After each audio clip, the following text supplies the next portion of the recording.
Hi everyone, welcome to our very first coffee break sessions. I'm Bram from Social Cedar, this is Sigi from Fixit.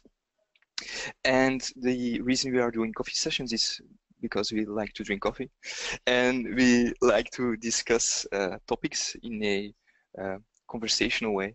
Like why I started these sessions is like I do a lot of webinars, I watch a lot of webinars, but it's always like this one-way conversation, and I think to give some dynamic range to the perspective on certain topics, I think it would be fun to have like the casual conversation going on about certain topics. Cool, yeah, you're welcome. So today we'll be talking about communities and communities in very different perspectives, why people join communities, why people create communities. But maybe first introduce Sigi. Sigi, where are you from? What do you do in life? How's it going?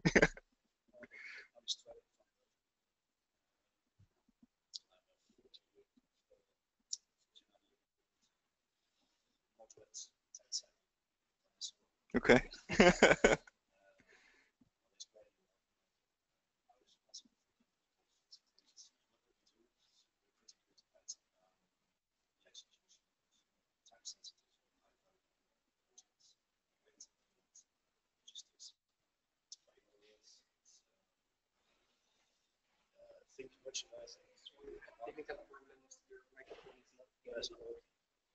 We seem to have a technical problem with the microphone. We're fixing it now. The one with the pretty hair is Azir. He's our marketeer. Says hi to everyone. Are we in?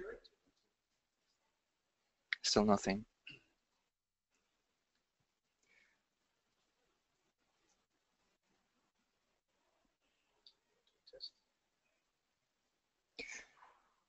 So maybe again, like coffee break sessions.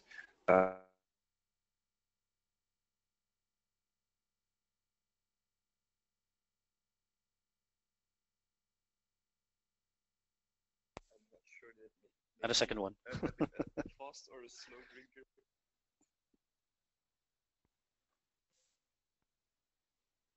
And a little heads up. Okay, are we good?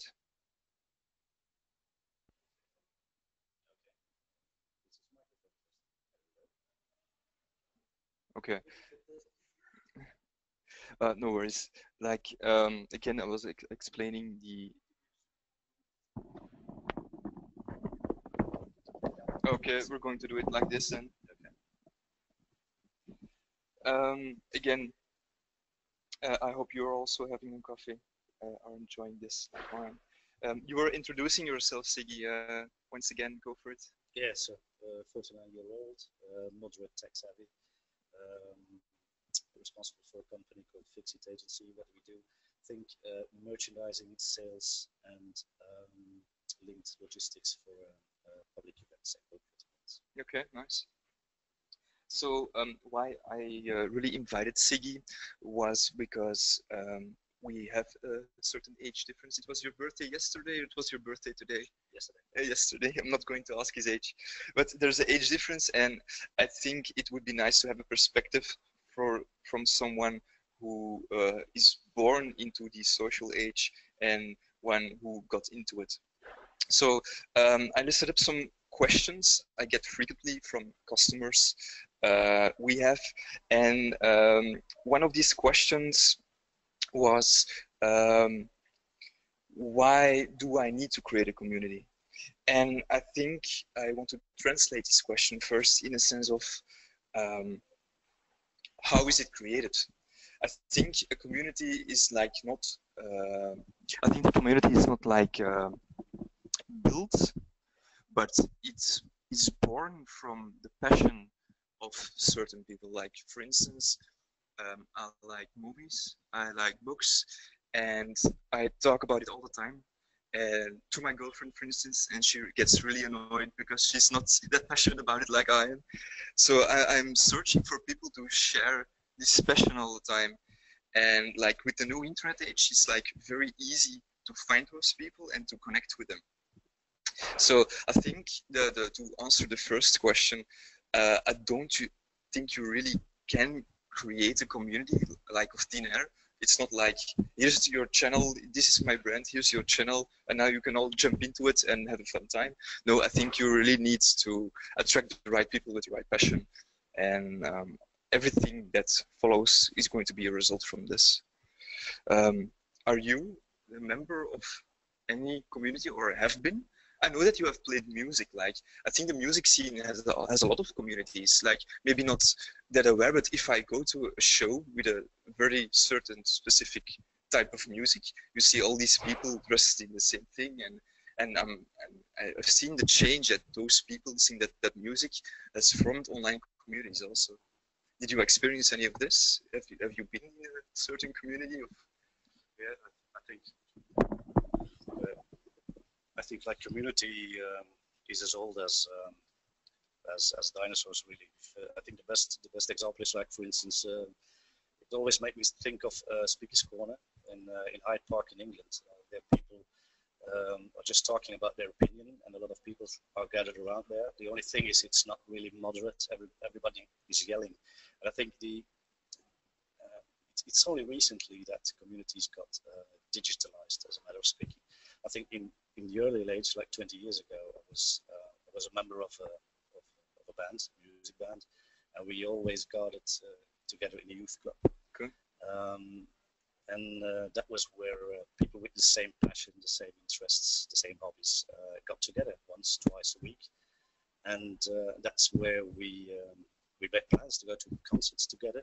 That's where we shared the same passion, the same interests. And back in the days, like, we just communicated with each other, sitting at the bar, having a drink, and then the next step was like we made flyers. We put flyers on the counter, and that's when people got informed of certain things that we did with the whole band together. Okay. And even people were informed when we were not there, so they could just read the flyers we left on the counter. And then another big step was, I think it was around the year 2000, when all of a sudden MySpace came live. Oh yeah, I remember. Yeah, so instead of going to the bar and drinking beer and having conversations there, you were able to share some pictures, some small videos, and all of a sudden emails got exchanged between people. Also, links got exchanged. I remember all of a sudden we got a mail from a guy from Japan. So okay. that was really something extraordinary. So to get back to the point, I think you really have to be sharing a passion, getting people together, which can be done virtually now, not physically. Yeah. But also you have to put soul in what you're doing. I think it's not enough just to do some data management and do statistics on big data and then putting groups together. If there is no real person behind it who steers it all, I think that's the main power. That's the soul of the community. Okay. That's the real people who are behind it. Yeah. And thriving it all. Okay. I think that's very interesting, because I think to having a thriving community, I think, like, there's always probably a brand behind it. Like, every community has some power behind it, but I think the powerful communities are the ones that's where the people inside of the community is like in charge.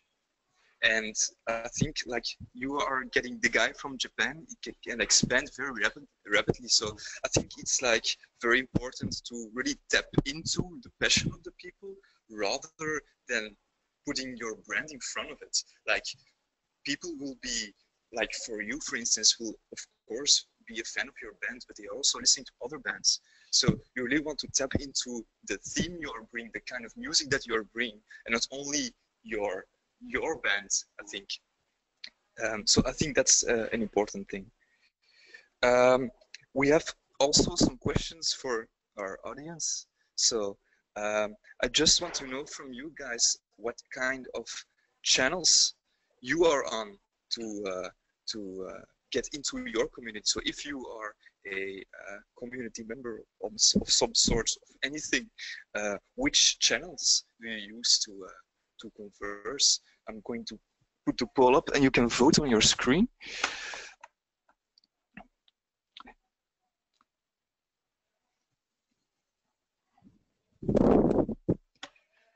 there we are. So what are the current channels? We have WhatsApp, Facebook, LinkedIn, boards and forums, and others. Me, for instance, I have quite some groups on WhatsApp. Like a lot of friends of mine, of course, share the same passion as me, and we have quite some groups where we put in links for each other and converse, of course. And I really see the trend, like now working in Social Cedar, that a lot of the ambassadors that we have also are starting to use those channels more and more.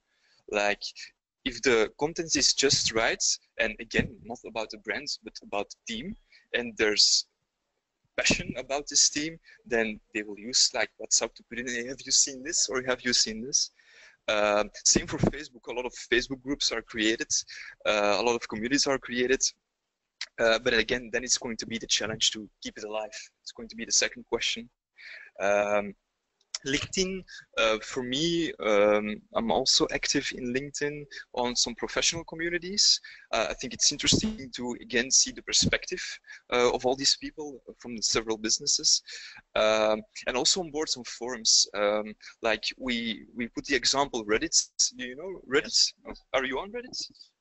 From time to time I read some articles. Oh, nice. Yeah. Okay. Yeah. For the people that don't know, Reddit is like the front page of the internet, like they call themselves, and the you have a like story forum board,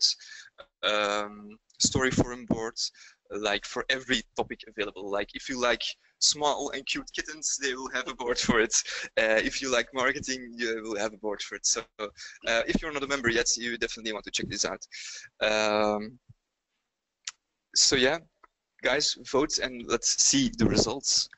In case you can't see the results, I will list them for you. I see 38% of WhatsApp, which is quite a lot. 13% only Facebook. That's not much. But I think it's something I started to experience as well. In the beginning, Facebook was linked just to share stuff, not really in an interactive way. Just post a little message, post a little picture. Yeah. And the more and more I see people making a shift towards other more personalized media. Also, I have the same experience with Facebook. I get too much clutter on there, too much advertisements, too much pubs, and therefore I like to, within my own points of interests, which are culture in the broader sense of the word, like it can go food, it can go music, gaming. I'm even at my age, I'm a big gamer. Nice. But like I like to use a forum like Discord, because this is more dedicated to gaming society, but also you can link in. I'm a member of it's called the Mamas and Papas Playground. So these are for parents that find a little bit of time to play. But the thing we share there is we're all parents with a professional life, with a little bit of time to to game beside the professional activities. But we can incorporate a Discord link into the site and the community itself. So Discord makes it very, very easy to integrate their technology and their platform into our own communities. Which is, I think, this is where they have a step. They're a step ahead of the competition, like Facebook, for instance. Maybe for the people that don't know what Discord is like a voice over IP program that a lot of gamers use to communicate with each other. It's very, very popular. Again, it really forms like small communities within the program where you can have a chat, you can talk directly to each other, and it's very nice. And talking about gaming, because I think gamers are like almost the founders of community. Like these people really search for each other, to play with each other. And again, it's born from passion. And like you are having this community with the mothers and the fathers who game. I think that's very nice. And I think there's like a lot of potential for brands that could control a community in such a way that they can support you, like not having control of what you're saying, but that can help you like in ways to communicate with each other, or invite you as a group to do stuff with each other. And that's what I think that brands today really need to do more. Like, don't own your community. The community needs to be there for the community, but just facilitate them. And maybe we have another poll ready for you, but I want to tell you a story first. Like one of the larger communities I was apart from that I never expected to be was like when I bought my first 1+1 phone. You know the 1+1 phone? It's like this it's like this Asian brand, and they produced like these very cheap phones, but with the specifications and quality of an iPhone 5 or 6. But the catch was that you only could get these phones through an invitation from them or from a guy that bought a phone. So this was very, very premium. So I went searching on how to obtain this phone. And ultimately I got it. But the way I did it, it was like I joined the community. They had boards up, and I joined the boards, and there I found a lot of people that were helping out other 1+1 users, setting up their phone, installing apps, things that didn't work. And like the thing I saw, like people who bought a phone and asked for help on those forums, like they rewarded the people that helped them with their own invitation email. So if you really helped out the community, then you got something in return. And that's something very smart from this company. Like they facilitated it, but the community really created themselves. Yeah. So I think like another example is the Excel boards. Like in my job, I work with a lot of data, and my best friends are Excel and painkillers. So when I got a headache and I need some help, I go to the forums of Excel and I ask my question, and you can be sure like within 10 minutes you have, yeah, and it's not like someone from Microsoft, but it's really someone from the community that knows how to handle it and gives me the solution. And again, that's what community is all about. But again, we also wanted to talk about you guys and what kind of communities you know or which communities you are in. So I'm going to put up another poll to see which communities you know or you are a part from.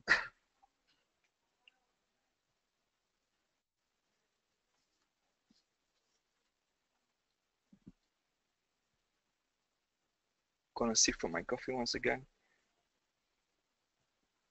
So we have the business professional communities, we have sports, TV and cinema, social care and environment, and others. For me, I have been also in a sports community. I've played badminton for I think now 15 years. But the thing is, like, if you talk about a sports community, for me, it's not only about the sport then, like I play badminton, but like it's afterwards, everyone joining in the cafe, having a drink. And again, I think the social aspect, yeah.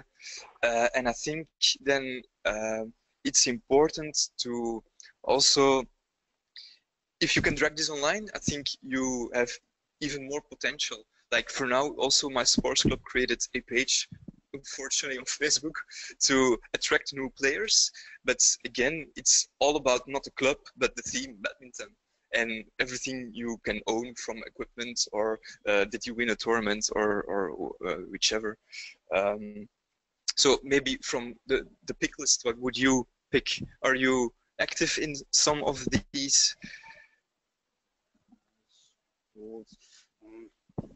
I think I usually, for myself, I make a distinction between, I consider myself on some forums like an active participant, an active member, and for some others, a more passive member.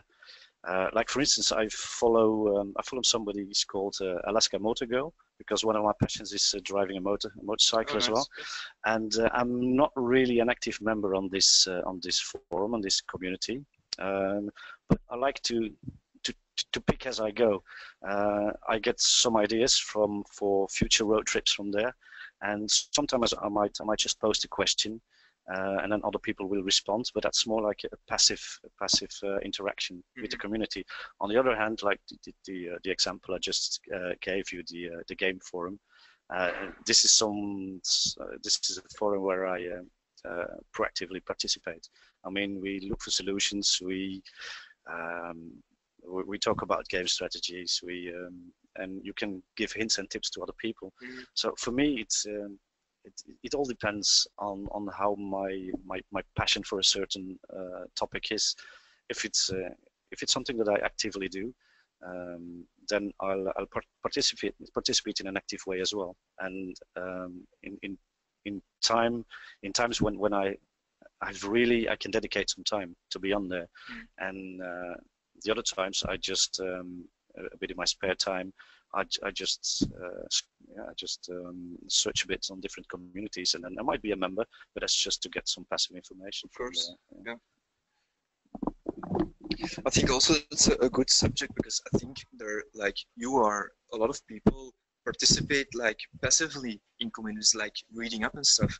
And for me, there are a few quick tips like I want to give you guys. If you have a community, you also want to speak to your passive investors. I see a few things. For me, rituals are very important. Like if you have a community, like rituals are things that you do on a frequent basis. Don't have to be online, could be offline also, that you can engage with them. Like you want to also, you don't want to be like the boards you're having for your community. It doesn't need to be like your interactive newsletter. Like the example that I gave you as a gamer, like Sony could come to you and say, hey guys, we have a play test coming up for the mothers and the fathers of this gaming community, and we're going to invite you and have a great day together. So that's an awesome thing that I think would be a nice tip for you all. I also think like for these passive people that you want to challenge them also. Like lure them out to give a comment, or lure them out to participate. And I think not only the brand needs to do this, but like I think the brand also needs to encourage like the higher active members of the brand to drag the other ones along. That's an important thing. I also think it's important that there is an admin to keep it more or less clean. There need to be rules. Like when I go to the page of HLN, like the Het Laatste Nieuws, you see a lot of people joining in on certain topics, but it really can get a mess. And discussion can go out of hand. So I really think like some kind of a community manager is really in place to moderate it all. And last of least, it needs to be fun. It doesn't need to get boring. Like I recently went to the community of a random company, Fnac, and I just wanted to see how people were reacting and what they were doing. But it was always like, yeah, this is our new TV, and that's a cool thing. But again, it's more like, this brand is very good or very cheap. It's not about, hey, there's a new type of technology that you might be interested in. And again, it needs to be tapped into this passion of your community, and not like put your brand in front or whichever. Okay, Sigi, it was awesome to have you. I haven't sipped my coffee in a long time. Please fill in the survey after this coffee break. If it's a success, we might change it up to like gin and tonic sessions in the future. Might do it on Friday instead of Wednesday. I hope you enjoyed it. If you have any feedback, like if you want to sit here instead of Sigi, if you have certain topics you want to discuss with us, please give me some feedback at bram@socialcedar.com or info@socialcedar.com. If you have a question for Sigi left, if you want to join the community of mother and father gamers, you're always welcome. Give him a shout out, and I'll hope to see you in next time. Thank you for joining. Bye.